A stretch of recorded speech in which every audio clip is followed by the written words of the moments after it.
Cara, é simplesmente incrível o rendimento de alguns jogadores, como subiram com o Hernan Crespo. E é simplesmente incrível como alguns odeiam o Hernan Crespo e odeiam o São Paulo, na verdade. Não é o Hernan Crespo, é o São Paulo, alguns jornalistas, e eu vou falar sobre isso nesse vídeo. Antes disso, se inscreve no canal, deixa o seu like e nos ajude a chegar aos 2.000 inscritos. Sem perca de tempo, bora! Pessoal, eu tenho alguns jogadores que, pra mostrar pra vocês que como subiram de rendimento com o Hernan Crespo. Jogadores que ninguém acreditava mais. Até mesmo eu não acreditava em muitos jogadores.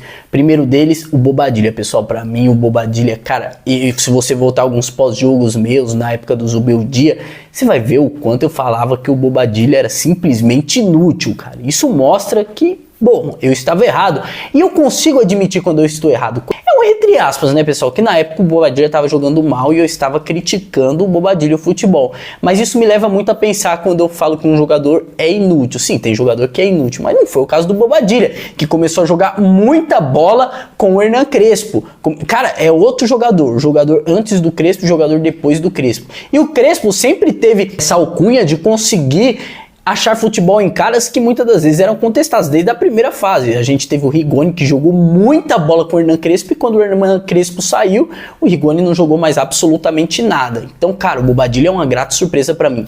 Pessoal, o segundo, o Marcos Antônio. O Marcos Antônio era aquele mediano, cara mediano que, tanto faz perder ele ou não perder. Hoje, pra mim, ele é uma das espinhas dorsais do time do São Paulo. O Marcos Antônio tá jogando muita bola, cara. E muita bola mesmo. É incrível o quanto ele melhorou de rendimento com o Hernan Crespo, tá correndo, tá com vontade, cara, simplesmente inacreditável como subiu o rendimento do Marcos Antônio com o Hernan Crespo. Cara, isso e em terceiro lugar, o que não é surpresa, o Luciano. O Luciano é aquela, pessoal, o Luciano sempre jogou bola, ele sempre foi bom. O Luciano não é meio campo e não rendia como meio campo, por isso recebia muitas críticas da torcida.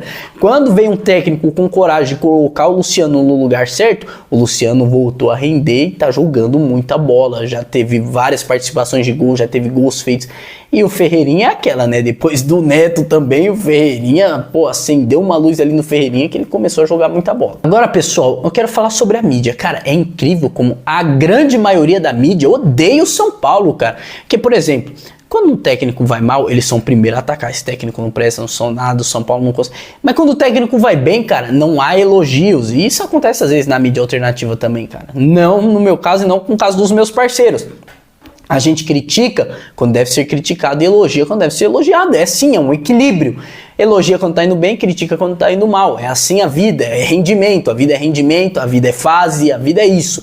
Mas esses jornalistas não, cara. Eles sempre acham alguma crise pra implantar no São Paulo. O São Paulo é assim. O São Paulo... Sabe por quê, pessoal? E eu entendi o porquê. Esses caras tem medo do São Paulo, essa é a verdade. Eles têm medo do São Paulo voltar a ser aquele São Paulo, porque o São Paulo antigamente, pessoal, era tão referência, era tão fora da curva, cara, que o São Paulo ganhava tudo. O São Paulo era tudo na frente, era o São Paulo, cara. Esses caras morrem de medo e o São Paulo causou um trauma tão grande nesses caras que eles hoje têm medo do São Paulo voltar a ser essa potência, que infelizmente não é mais, o São Paulo não é mais referência em departamento médico, em profissionalismo, graças ao Casares, ao Belmonte, esses ridículos que hoje comandam o São Paulo. Mas esses caras têm medo, eles têm que implantar alguma coisa lá, porque mesmo o São Paulo sendo dirigidos por completos amadores, completos incompetentes, o São Paulo continua aí na Série A, continua aí sendo relevante para o futebol brasileiro de todas as maneiras possíveis. Então eu entendo, jornalistas, eu entendo que vocês têm muito medo do São Paulo voltar a ser essa máquina que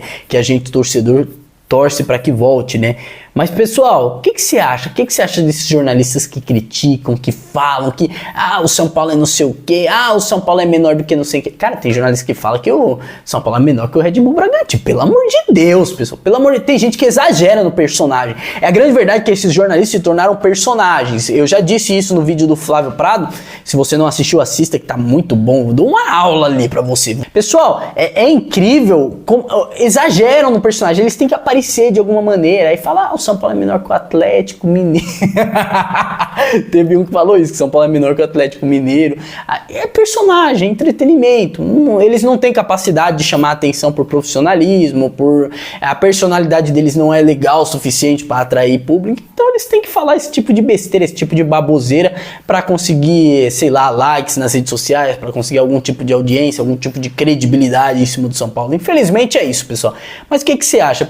Comenta aqui, quero saber a sua opinião. Por que você acha que a mídia tem tanto medo do São Paulo? E agora que o Crespo está aí em uma sequência de vitórias, a gente vê muito deles querendo diminuir o feito do Crespo. Mas o Zubeldia também teve. Pessoal, uma pedra sabe analisar a diferença do futebol, da invencibilidade do Zubeldia e o futebol da invencibilidade até agora do Hernan Crespo. Uma pedra sabe ver isso aí, cara. Qualquer um que chutou uma bola na vida sabe ver que o futebol que o Crespo apresenta com seu time é muito e muito acima do que o Zubeldia, porque o Crespo é muito mais técnico que o Zubeldia. Bom, quero saber sua opinião. Comenta aqui embaixo o que você acha. O que você acha desses jornalistas? O que você acha dos jogadores que subiram de nível com o São Paulo? Quem mais você acha que subiu assustadoramente de nível com o São Paulo? Quero saber a sua opinião. Obrigado a você que assistiu até aqui. Um grande abraço. Até a próxima.